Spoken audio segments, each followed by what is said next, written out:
ब्रह्मचर्य और संयम का बड़ा बल होता है। कभी निराश, हताश और ऐसा नहीं कि चलने लायक नहीं, ऐसा कभी अनुभव जीवन में नहीं हुआ।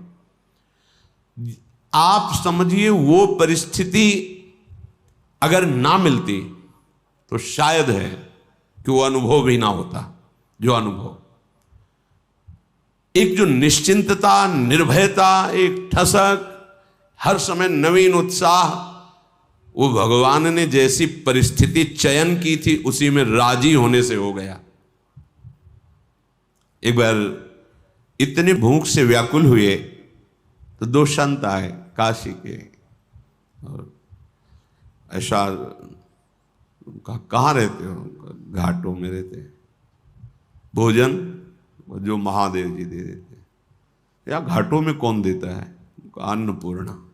कभी सतुआ, इतना जिससे भिखारियों को लोग बांटते हैं, 2-4 किलो सतुआ लिया, 50 बैठे हैं, ऐसे से डाल दी। तो कमंडल का ढक्कन होता था, ऐसे रखा, कोई एक पीस बर्फी रख दी ऐसे। बोले आओ चलो आज तुम्हें भोजन पवाते हैं। देखो मन की बात प्रभु ने सुन ली, लेकिन हंसी की बात, ले गए कमरे में बैठाला और 2 घंटे बाद आए। रात हो गई थी, शाम के बैठते थे जाके, और आए बोले हमारे यहाँ तो प्याज लहसुन बनता है, आप खाते हैं? ये तो नहीं बन। अच्छा महादेव। हाँ निकले, खूब हंसे कि ए मन, देखा तेरी चालबाजी नहीं चली।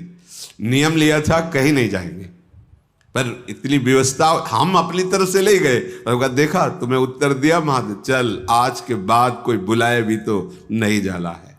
जथा लाभ संतोष सदा काहू, ये बहुत बड़ी उपलब्धि का मार्ग है।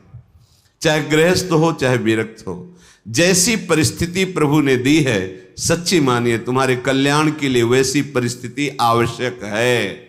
आप कह सकते हो बड़ा घर में प्रतिकूलता रहती, जरूरी है प्रतिकूलता।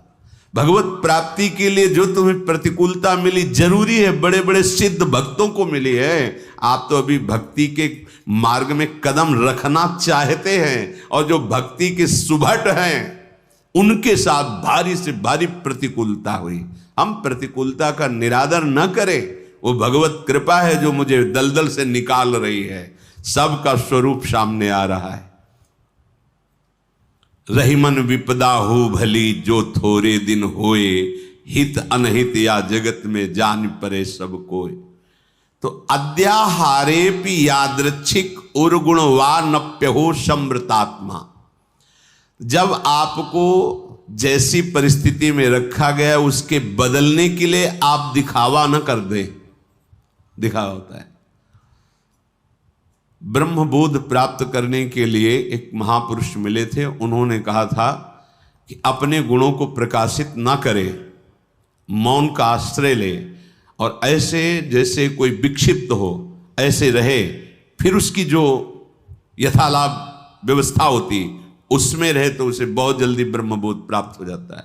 अपने गुणों को प्रकाशित करके, अपनी महिमा को प्रकाशित करके उसका उपभोग करने लगे तो फिर वो स्थिति से गिर जाता है, वो उस चरम अवस्था को प्राप्त नहीं होता। गंगा किनारे एक से एक महापुरुष, एक से एक दिव्य अनुभवी महापुरुष। यहां कह रहे उर्गुण वानप्य हो समृतात्मा। आप अपने गुणों को प्रकाशित करके ऐसा कहीं उपभोग तो नहीं कर रहे, अपने सम्मान का गुण प्रदर्शित करके, चाही हुई वस्तुओं का, मानी हुई मान्यता का यदि उपभोग कर रहे हैं तो आप अपने मार्ग से गिर जाएंगे। आपको गुण प्रदर्शन नहीं करना। हम प्रभु के गुण गा रहे हैं, प्रभु का नाम कीर्तन कर रहे हैं, प्रभु की सेवा कर रहे हैं, प्रभु का जस गा रहे हैं। हजारों को लाभ मिले, लाखों को लाभ मिले, करोड़ों को मिले, सबका मंगल हो, कोई परेशानी। यहां कह रहे कि अपने गुणों का प्रदर्शन करके प्राप्त विषयों का सेवन उपभोग करना, विषय आए स्वीकृत नहीं हृदय में। जथा लाभ संतोष सदा। महलों में रखो चाहे झोपड़ी में वास दो, कोई प्रश्न नहीं है। चित्त का समाधान हो चुका है, अब कोई परेशानी नहीं है, कोई खुशी नहीं है, कोई दुख नहीं है। बहुत उत्तम स्थिति का वर्णन कर रहे हैं उपासक के। श्रीमद वृंदावनेस्मिन सतत मठ सखे सर्वतो मुक्त संगा। ये अमृतमय वचन।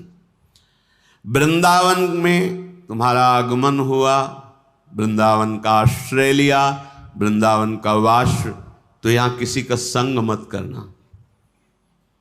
कह रहे हैं सखे सर्वतो मुक्त संगा। सर्व संग और संत संग इस सर्व में नहीं आता।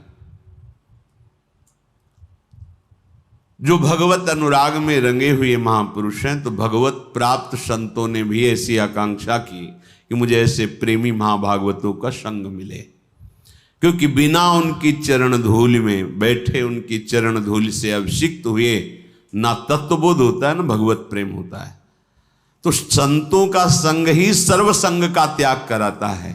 इसीलिए श्री भगवान ने अपनी प्रसन्नता, अपनी प्राप्ति के उपाय का जब वर्णन किया तो कह रहे हैं व्रतान यज्ञ छंदांस तीर्था नियमा यमाह यथा वरुंधित सत्संगा सर्वसंगोपहो हिमाम।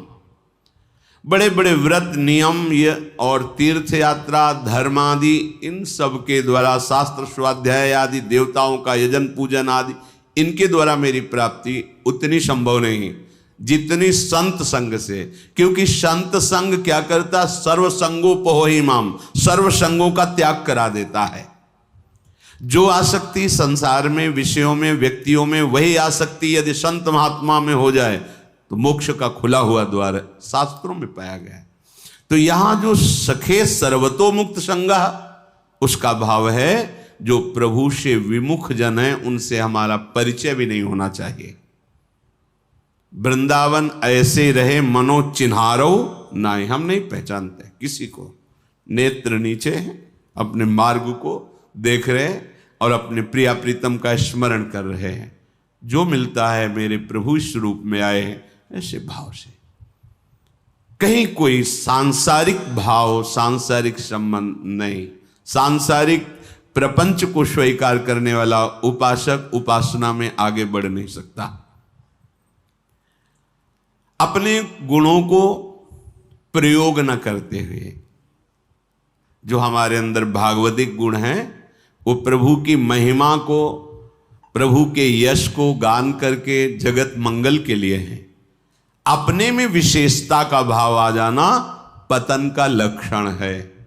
मैं इनसे विशेष हूं, विशिष्ट हूं, मैं महान हूं, ऐसी बात मलिन अंतःकरण में आती है, निर्मल अंतःकरण में नहीं। जितना अंतःकरण निर्मल होता जाएगा उतने ही ये भाव खत्म होता चला जाएगा। और जिसका संपूर्ण अंतःकरण निर्मल हो जाता है, उसके हृदय में ये बात आ जाती है कि मैं चराचर जगत का सेवक हूं। सो अनन्य गति जाके असमत न टरे हनुमंत, मैं सेवक और सचराचर रूप स्वामी भगवंत। ये सबसे बड़ी बात आ गई। तो श्रीधाम वृंदावन का आश्रय, वृंदावन का वास, किसी से कोई परिचय नहीं। जैसी परिस्थिति में प्रिया प्रीतम रख रहे हैं वो हमारे योग्य है। हम अपने गुणों का प्रदर्शन करके किसी भी वासना की पूर्ति की चाह न रखें।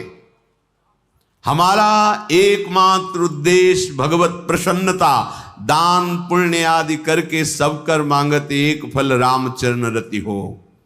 सारी चेष्टाएं हो रही, इसका फल है मेरी प्रिया जो प्रसन्न हो जाए, मुस्कुराकर एक बार हमारी तरफ कृपा कटाक्ष कर दे।